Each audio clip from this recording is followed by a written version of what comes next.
भगवान बुद्ध आत्मज्ञान की खोज में तपस्या कर रहे थे। उनके मन में विभिन्न प्रकार के प्रश्न उमड़ रहे थे। उन्हें प्रश्नों का उत्तर चाहिए था, लेकिन अनेक प्रयासों के बाद भी उन्हें सफलता नहीं मिली। वे आत्मज्ञान की प्राप्ति के लिए कठोर तपस्या करने लगे। अनेक कष्ट सहन किए, कई स्थानों की यात्राएं की, परंतु जो समाधान उन्हें चाहिए था वह उन्हें मिला नहीं।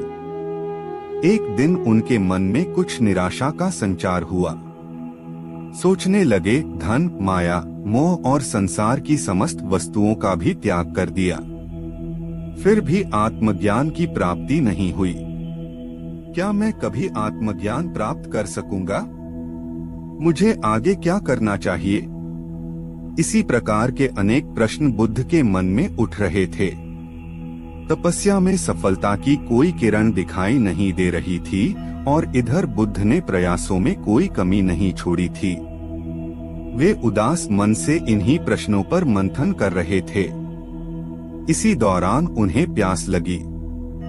वे अपने आसन से उठे और जल पीने के लिए सरोवर के पास गए। वहां उन्होंने एक अद्भुत दृश्य देखा। एक गिलहरी मुंह में कोई फल लिए सरोवर के पास आई। फल उससे छूटकर सरोवर में गिर गया। गिलहरी ने देखा, फल पानी की गहराई में जा रहा है।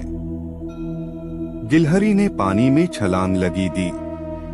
उसने अपना शरीर पानी में भिगोया और बाहर आ गई। बाहर आकर उसने अपने शरीर पर लगा पानी झाड़ दिया और पुनः सरोवर में कूद गई। उसने यह क्रम जारी रखा। बुद्ध उसे देख रहे थे, लेकिन गिलहरी इस बात से अनजान थी। वह लगातार अपने काम में जुटी रही। बुद्ध सोचने लगे, ये कैसी गिलहरी है? सरोवर का जल यह कभी नहीं सुखा सकेगी, लेकिन इसने हिम्मत नहीं हारी। यह पूरी शक्ति लगाकर सरोवर को खाली करने में जुटी है। अचानक बुद्ध के मन में एक विचार का उदय हुआ।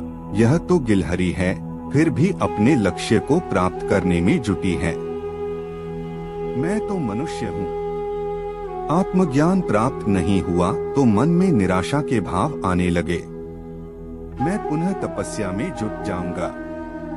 इस प्रकार महात्मा बुद्ध ने गिलहरी से भी शिक्षा प्राप्त की और तपस्या में जुट गए। एक दिन उन्हें आत्मज्ञान प्राप्त हो गया और वे भगवान बुद्ध हो गए।